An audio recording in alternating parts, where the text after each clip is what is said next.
सोती रहती है। जब भी मैं कहीं से आती हूँ भाभी तो दिखाई नहीं देती। मैं इतना थकी हुई होती हूँ लेकिन वो एक गिलास पानी तक नहीं पूछती। न वक्त पे खाना मिलता है न धुला धुलाया कपड़ा मिलता है। अभी मुझे शॉपिंग पे जाना है और कपड़े में प्रेस भी नहीं है। और आज मेहमान आने वाले हैं, घर का सारा सामान बिखरा पड़ा है। वो लोग आके देखेंगे तो क्या बोलेंगे और क्या सोचेंगे? अम्मी तू बहू बना कर लाई हो या मालकिन बना कर लाई हो? कहती है कि अपने कपड़े और अपने अम्मी के कपड़े खुद ही धोया करो। आखिर उसको किस बात का गुरूर और घमंड है? अम्मी तूने तो उसे अपने सर पे चढ़ा रखा है, देखना एक दिन तुम पछताओगे। ठीक है बेटी, अभी उस चुड़ैल की खबर लेती हूँ। और मेरी बेटी को इतनी तकलीफ देती है, वो अपने आप को समझ के रखी है। अरे जुबैदा इधर आ।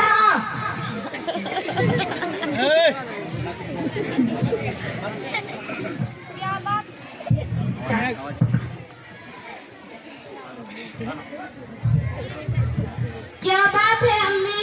चल बड़ी आई अम्मी की बच्ची, मैंने तुम्हें बहू बना कर लाई हूँ या मालकिन? तुम सब पर हुकूमत करनी आई हो।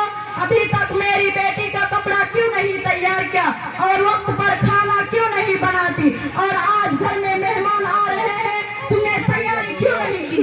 झाड़ू क्यों नहीं लगाए? लेपा पोछी क्यों नहीं की? अम्मी ये महारानी दिन भर मेकअप में लगे रहेगी तो खाना कैसे बनाएगी? हाथ काला पड़ जाएंगे ना, बर्तन कैसे धोएगी? हाथ भीग जाएंगे ना। ये सब गलत बात है अम्मी। मैं तो वक्त पर खाना बना देती हूँ, उसको खाने से किसने रोका है? क्या मैं उसके मुंह में खाना उठा के दूँ? और आपका कपड़ा तो मैं ही धुलती हूँ, मेरे अलावा कौन धुलती है? रह जैनब का कपड़ा मैं क्यों धोऊं? वो खुद धो देगी, मैं उसकी नौकरानी थोड़ी हूँ। अल्लाह ताला ने इसे हाथ पैर नहीं दिए हैं, घर का सारा काम काज मैं ही करूंगी, क्या सिर्फ मैं ही खाती हूँ? अरे मनहूस, तू अपनी सास से जबान लड़ाती है, तुम्हें शर्म नहीं आती जो मेरी बेटी से काम करने के लिए कहती है? तुम्हारा जिस्म सर गल गया है क्या? तू मर गई है क्या जो मेरी बेटी को काम करने के लिए कहती है? मेरी बेटी कोई काम नहीं करेगी, घर का सारा काम तुम्हें ही करना होगा, वरना आने दो मेरे बेटे को, उसे बोलकर तुम्हारा इलाज करवाती हूँ।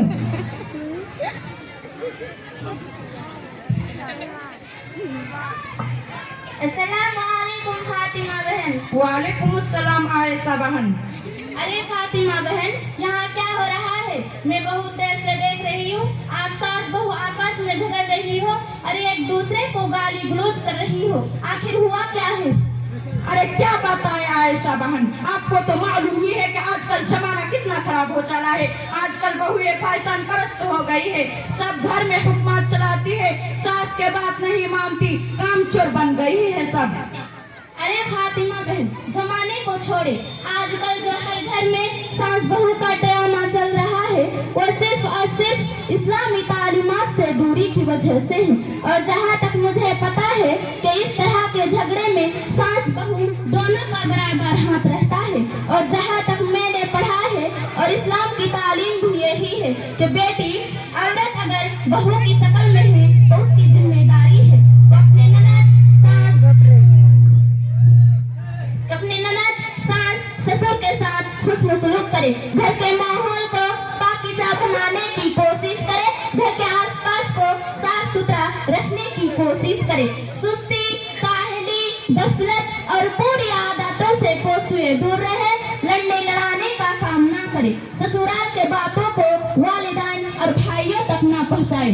और फातिमा बहन, इस्लाम की तालीम ये भी है कि औरत अगर सास की शक्ल में है तो उसकी जिम्मेदारी है कि अपने बहू को अपनी बेटी समझे, उसके साथ एहसान करे, अच्छी अंदाज से गुफ्तगू करे, उनके साथ नरमी करे, अपने बहू के साथ इंसाफ का मामला करे, उस पर जुर्म ना ढाए, डांट टपट ना करे, बात बात पर झगड़ा ना करे, हमेशा चिड़चिड़ ना करे। यही इस्लाम की जामे तालीम है। और फातिमा बहन, आपको मालूम है प्यारे नबी सल्लल्लाहु अलैहि वसल्लम ने फरमाया, लैसा मिन्ना मन लम यरहम सगीरना व युवक्किर कबीरना। वह शख्स हम में से नहीं है जो छोटों पर शफकत और मेहरबानी ना करे और बड़ों की कदर ना करे। बहन जी आपने तो मेरे आंखें खोल दी। हकीकत में अगर एक सास अपनी बहू को बेटी मान ले और बहू अपनी सास को अपनी माँ की तरह समझे तो कभी सास बहू में झगड़ा नहीं होगा। बहन, आपने इतनी अच्छी तालीम कहाँ से हासिल की?